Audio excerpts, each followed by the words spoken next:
L'immagine di questi potenti mezzi meccanici sembra essersi, nei nostri tempi, indissolubilmente associata alla visione di grandi spazi di terre incolte e desolate.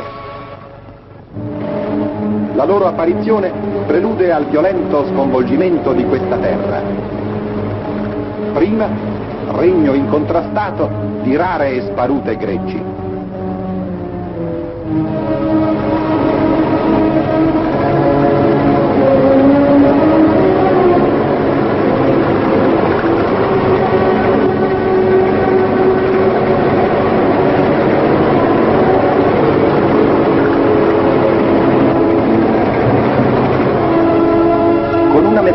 Che non vuole essere irriverente, si può dire che essi, come nuovi profeti, giungono a spianare le strade del deserto per l'avvento di una nuova fecondità.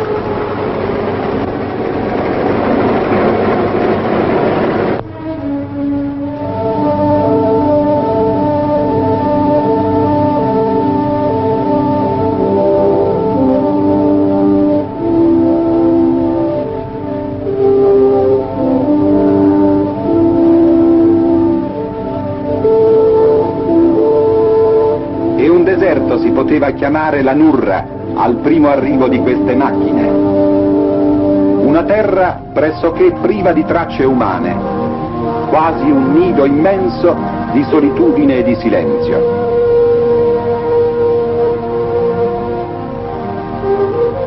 L'ente di trasformazione agraria per la Sardegna si trovò qui, come in altre zone dell'isola, di fronte a una terra stranamente abbandonata.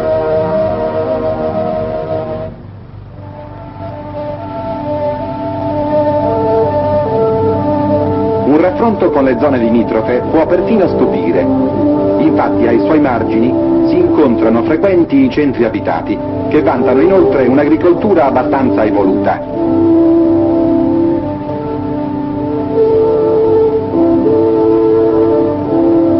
Le cause che determinarono l'abbandono di questa regione da parte delle popolazioni, oltre che in certi avvenimenti storici quali le incursioni piratesche, sono da cercarsi nel gioco incontrollato che in essa hanno sempre avuto i fattori naturali.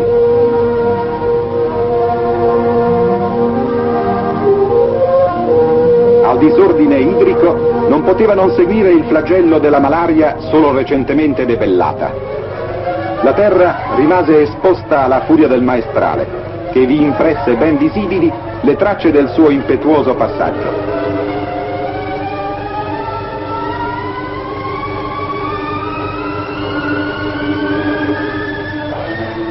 Le rare abitazioni, solitari nidi umani nella vastità della zona, rappresentano sparuti centri di comunità familiari, distanti da ogni via di comunicazione, e perciò costrette fatalmente a un tipo di economia primitiva legata alle rigorose leggi dell'autosufficienza.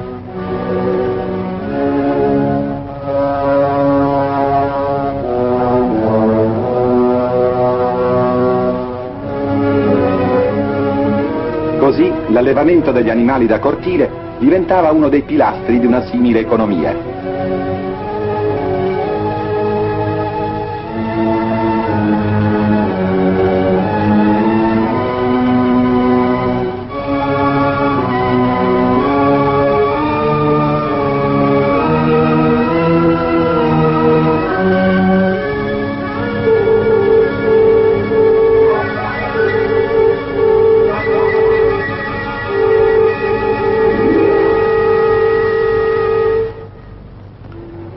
Non poteva d'altronde mancare la pastorizia, che con la sua particolare forma di conduzione consentiva lo sfruttamento del magro pascolo di queste terre, allo stesso tempo fornendo quei soli prodotti, passibili di un minimo e saltuario scambio commerciale.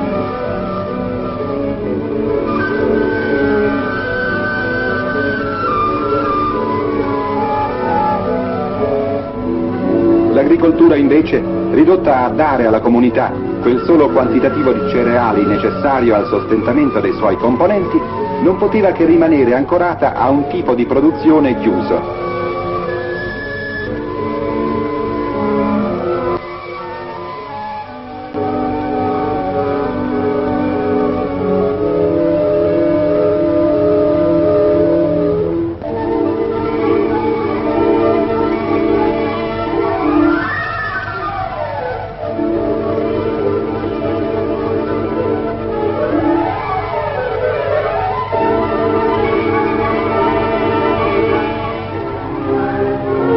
di là di questi nuclei umani ristretti e rari, nella Nurra domina la grande superficie incolta con la sua caratteristica precipua, la macchia mediterranea, costituita qui principalmente da cespugli di cisto, mirto, lentischio, palma nana, cespugli che si stendono a perdita d'occhio come una coltre monotona di verde.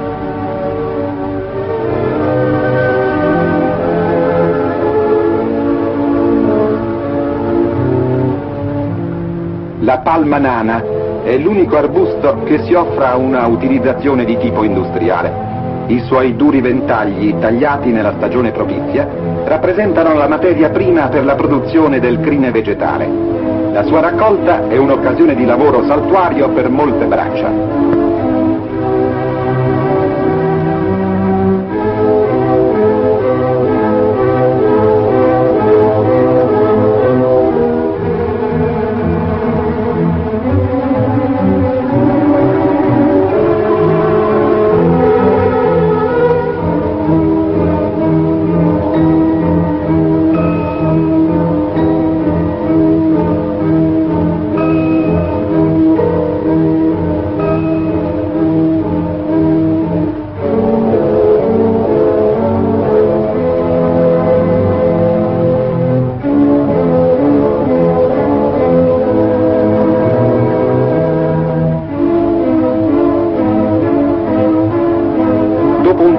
Che si presenta assai difficoltoso a causa del terreno malagevole che i carri devono attraversare, la palma sarà sottoposta a un'opera di sfilacciatura in primitivi opifici situati ad Alghero, uno dei più grossi centri ai limiti della Nurra.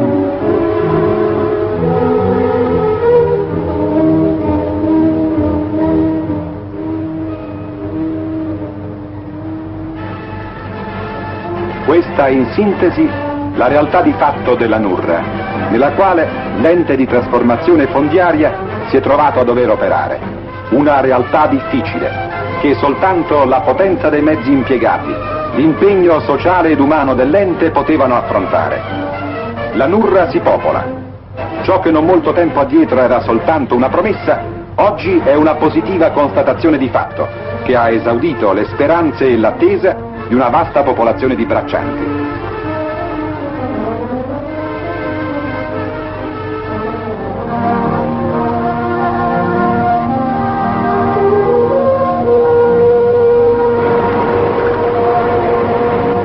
Un'opera di trasformazione integrale di gran parte della Nurra è già in atto. E numerosi cantieri, tecnici, operai, macchine lavorano a restituire alla terra quella fertilità che le era stata finora negata.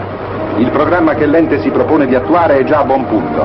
Ultimato, esso comprenderà 4.000 ettari di terreno reso irriguo, 700 ettari di vigneto, 2.000 di frutteto, 6 nuove borgate agricole, 800 case coloniche.